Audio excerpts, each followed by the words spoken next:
the main con I heard for BDOs is pay to win, but if you're gonna make a game that literally checks every other box, I'm okay with having microtransactions, pay to win, all that stuff, because if you don't incorporate that kind of financial system, then that's when you're gonna have BDO with shit graphics, or BDO with bad crafting system, or it's not optimized well, so you're really laggy. Like, sometimes it's worth taking certain cons. Yeah. You're never gonna please everyone, right? Yeah. And I think, like, BDO, I don't know, I feel like the pay-to-win crowd are hating on BDO's pay-to-win before they even try it out. Like, they just see pay-to-win as, oh, it's automatically bad. Yeah. I'm one of those people, like, you read it in an article and it's like, well, fuck that game. But it may not even be that pay-to-win, or not in the style that breaks the game. And then there are gonna be people like that's reasonable though, because most companies are greedy. Like, pay to win. Yeah. Most, like 9 times out of 10, it'll be a company just trying to like not try to balance the game anymore. They're willing. You're turning into a goat there. People like trashing I think it's my BDO internet. a bit more. But here's the thing: fucking Hedgehog, it maxes out at 4 resources. Okay, max out 4 resources. By the time you have like 1,000+ mastery in whatever you're gathering, that 4 extra resources, like per gather, isn't going to help you that much. It's not. It's like out of 300 energy, if you gather 300 energy, that Hedgehog will probably give you an extra, like 200 to 300 meat, 400 maybe. You had me at Hedgehog. It's a pet that increases the amount of, gives you bonus resources when you gather. Okay. And people go, oh, it's so pay to win, it's so necessary for gathering. But when you play the game enough and you have like high, gathering mastery, right, the amount of meat, like extra resources Hedgehog gives you is nothing. I feel like pay to win. I feel like pay to win is also like the most fair system on a global scale. Because when you think of pay to win as a kid, it sucks because you don't have money, but you have so much time and you tend to play the game like 10 hours a day. So you actually have the capability to play the game so much that you beat the pay to win system. And then when you're older and you don't have time, you have money because you're working.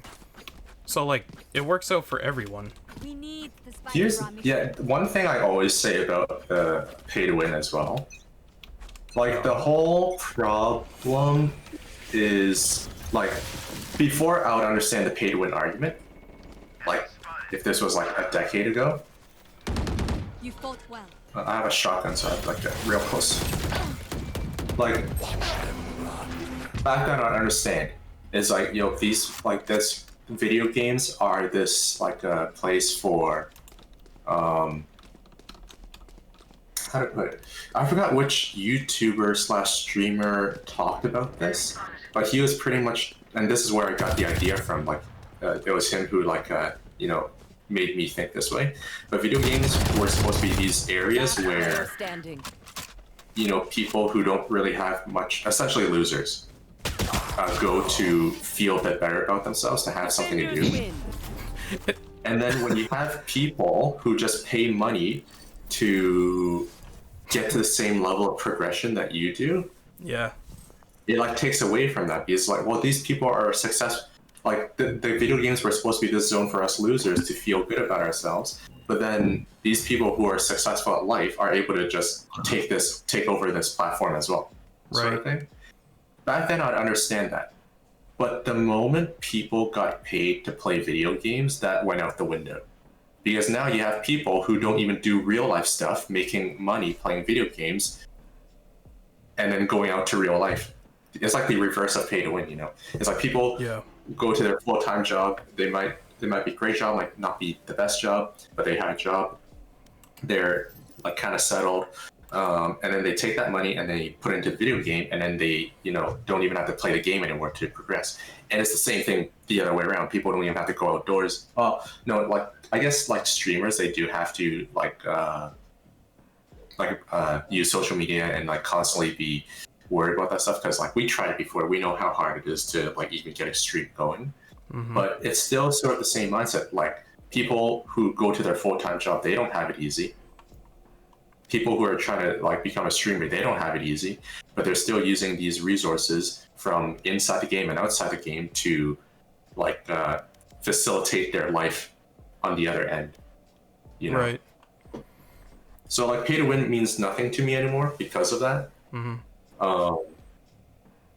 So Also, but even if that's the case, yeah. But, yeah. Sorry, go ahead. I was just gonna say I didn't mean to laugh at you when you were explaining that. Just right when you said like those like people are losers, and then I got shot in the back and died in slow motion. Yeah, I was laughing at I was that. like, oh oh god. sideways. I feel like Oh, that was perfect timing, every wasn't moment it? where that could happen, it happens. Wherever they run, I will find them. That's all I had to offer.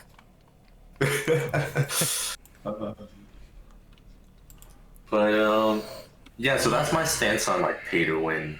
Like, I don't even mind pay to win anymore, but even if I did, like some games do manage it properly, I feel like, and it's not even that big of a problem. Yeah, like there is definitely bad pay to win, which is like it's kind of like a ticking time bomb for a game. Like a game that wasn't initially pay to win, then they turn it into some shitty pay to win. It's like, okay, this game has 2 months left before they announce a shutdown. They're just trying to make as much bank as they can. Most mobile games are what like give it such a bad name. Here's They're the just thing. like blatantly trying to take money from you. Like, Yeah. the term pay to win is also so like people made it so vague. The community made it so vague because you have people who would literally rage about a 10% experience booster in an MMO on a cash shop. You have me. Like in Guild Wars 2, like when it first launched, like people are okay with it now, I think. But when I haven't played Guild Wars 2 forever, but when it first came out, people saw the experience boosters on the cash shop, and people were upset about that. It's like, yo, it's 10%. So people even view convenience as pay to win. Right. Like if you can do something 10% faster, if you can do something like 1 minute faster than I do it, that's pay to win. Like some people actually think that way. And then that's like super silly, you know? So like it's definitely not black and white where it's like definitely this is pay to win, that's not. There's like different levels, and then the transition between the levels are like so like obscure now that like that's another reason why pay to win doesn't mean anything to me. It's like people kind of ruined the whole concept of it. Yeah, fair enough.